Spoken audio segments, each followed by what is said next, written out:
Hello, everyone. My name is Ray, My name is Tammy, and we are the real estate couple. Today, we're going to talk about how we got started with our very first property. We've been talking about all the other properties that we purchased after, but we've got a lot of requests around like, hey, like how did you even get started in the first place? So today, we wanted to take time to go over our very first property that we purchased in Seattle. Are you excited? Yes.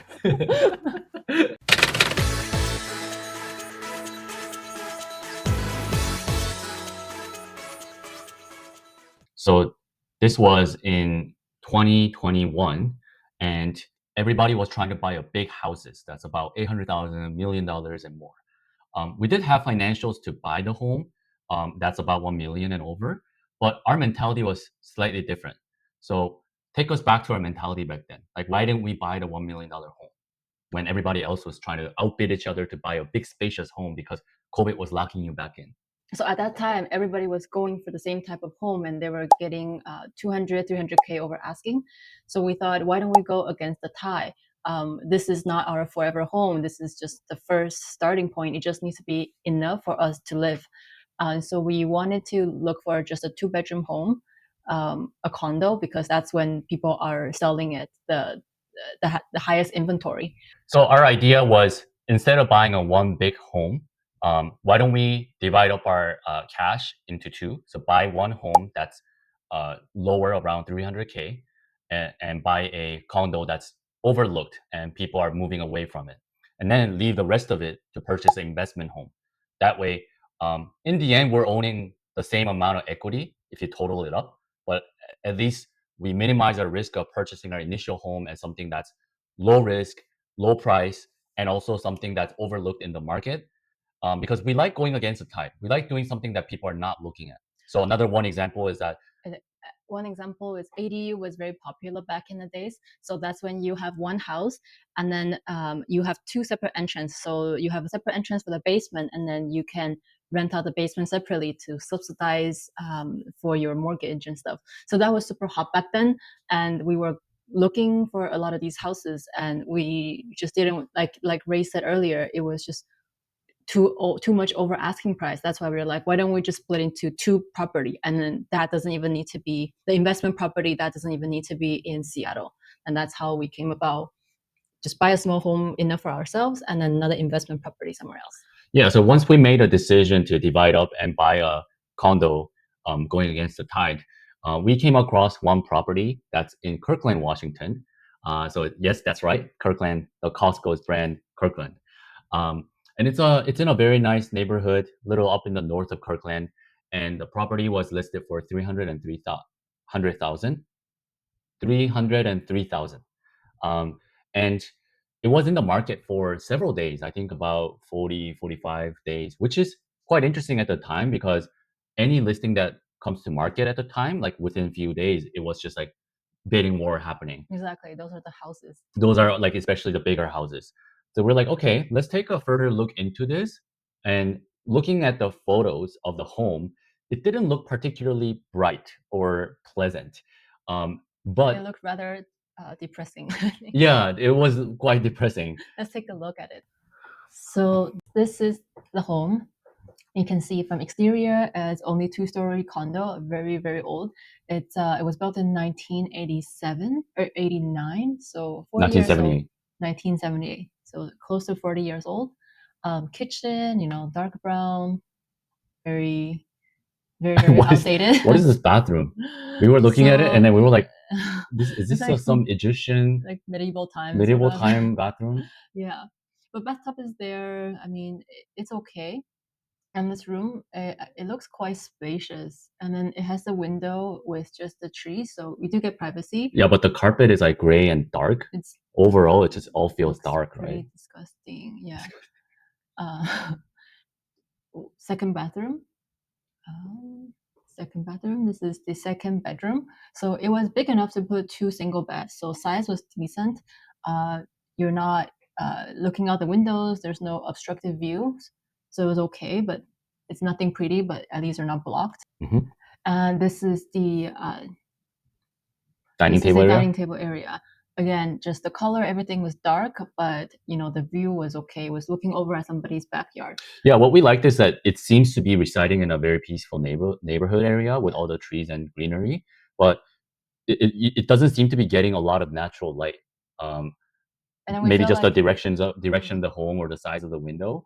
But when the light is not coming in a lot, you don't want the floor or the wall to be like so dark. And look at this, like the hallway floor tile and the main living room area tile is also different too. That was interesting. I've never seen that before. yeah, so we feel like these are a very cosmetic upgrade that we can do just to change the color, and it would drastically feel much lighter in the space. So living room is actually quite big, and you've got a wood burning fireplace. So that's I think for the two bedroom, two bath home, having 1,000 square feet with especially a much larger room for the living room area was very attractive for us. And then I think the time or the time of the day that they took photos of seems to be like in the evening or yeah, in the afternoon. evening after the sun set or maybe in the morning, but it doesn't seem to get much sun. They should have picked a very sunny day. Yeah, look at this. So it's very foggy, right? Yeah. So what we took away from these photos is that the there are good foundations for us to update, and it doesn't seem to be huge renovations that we need to do. Just the cosmetic, like a wall and the floor updates that we have Mhm. to do, which we haven't done before at the time. So it's still a pretty big learning experience. But we're like, hey, maybe we can take this on as a project and see what happens. I think as a first property, this might not be too bad of a learning curve for us. And another thing we liked was that the photos were taken in a bad state So because nobody is fighting with us on this property. exactly Yeah. the reason why we think the home was on a market for such a long time is probably because they didn't do a good job with the photos. You always got to remember that if the photos looks really nice and home looks beautiful, it's not just us thinking that way. It's just many thousands and hundreds of other people who feel the same, which will lead to like more competitions So we ended up getting the home for discount. for a Yeah, discount we of negotiated the price down on the home. 30,000. Yeah. So that's what, 10%? Yes. 10% cheaper. No, no, Um, not 30,000. 300,000. Yeah, 300,000. 300,000. Yeah. So, yeah, we got the price where we exactly wanted it in the market that everybody was outbidding each other. So we were really happy about that. But now it was time for us to make upgrade. And when it comes to upgrading the home, there are many ways to go about it. I think many people, especially for your principal and main home, you get emotionally attached. Like, hey, I've always wanted to own a home. This is what I'm gonna do. This is how my room should look like. This is how should master bedroom, Mhm. office should look like. We actually were pretty good at detaching our emotions to the home because we knew deep down and we had conversations about it that Yeah. hey, like this is going to eventually be a rental. So at the moment we bought a home that mortgage and rent is exactly the same, and let's treat it like an investment where we're gaining equity over time by paying off the part of the mortgage. But let's only do the upgrade that's absolutely necessary without going overboard. So we created a budget sheet and Mm. we set a goal. Hey, we're not gonna go over this amount to furnish it, decorate it, renovate it, whatever. And what was that amount? So our budget was $15,000, and as you see, we have a lot of upgrade we need to do. So I think for us, the priority was the floor. Our floor was so outdated, and there was like four different types of different floor, and it just I can't stand it. So ended up when the quote we got was 8,000. So that was a For the big entire home. for the entire home. So that was a big chunk of the budget gone. Now So we have 7,000 we have left. 7,000 Buy left. all the furnitures, buy all the paint to renovate the home. So that's when we decide maybe we just need to paint it and do the rest and save the labor ourselves. So we bought a very light color, very warm white, so the house can be very light tin. And we change out all the light fixtures to have more light bulbs, so we can get more light. And our idea was that because the home, just as we imagined it to be before we purchased it, the home was not getting as much sunlight as we wished it to be. It's just the way the window and It trees was is tree. facing north, right? It was facing north, so you're only getting the morning sunlight for a little bit, and house is quite cold to be honest a lot of Yes. the time. So we were like, hey, let's make it as bright as possible and as pleasant so that we maximize the light reflection to keep it as bright. So even during the floor renovation, we had to hire the contractor, just like what Tammy said. But we still wanted to learn. Like we're doing this for as a learning process, knowing that we're going to continue to invest in a home and do it ourselves. And once you learn something of how to get it done, and even if you're not doing it in the future, just roughly how much it costs to hire someone, I think it goes a long way to carry with you, right? So um, even when they were renovating the floor, we were helping out, like sawing the floor, Installing the floor installing the just to floor and learn whatnot. how they were like teaching me for free, Yeah, it's a free education, and yeah, painting the wall. Lots of YouTubes that we watch. Yes, and the kitchen was another dark area, and we don't have much budget left, so we decided why don't we just paint the cabinet white, and and then maybe change the countertop, and that was it. Also, we did paint the cabinet white, but we didn't get a chance to change the countertop.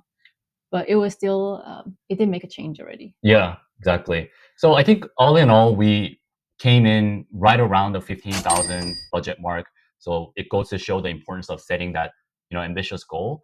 One thing that we actually learned about each other at the And time was I'm the very disciplined type of person between us, that I set a goal and I always push us to like meet that goal no matter what happens. And I think Tammy, being the creative person, creating that like a invisible boundary or frame around her, made her feel very suffocating, and like she wanted to, like, she's always the one that's like, Ray, like we need to spend a bit more, we I need to was like, do this. $200 extra, we can do this, or and then a lot of $200 adds up to $1,000, and Exactly. so I'm happy you're keeping me in check. Yeah, so that was a kind of a moment that we learned each other of like, oh, this is a dynamics that we could work with each other on.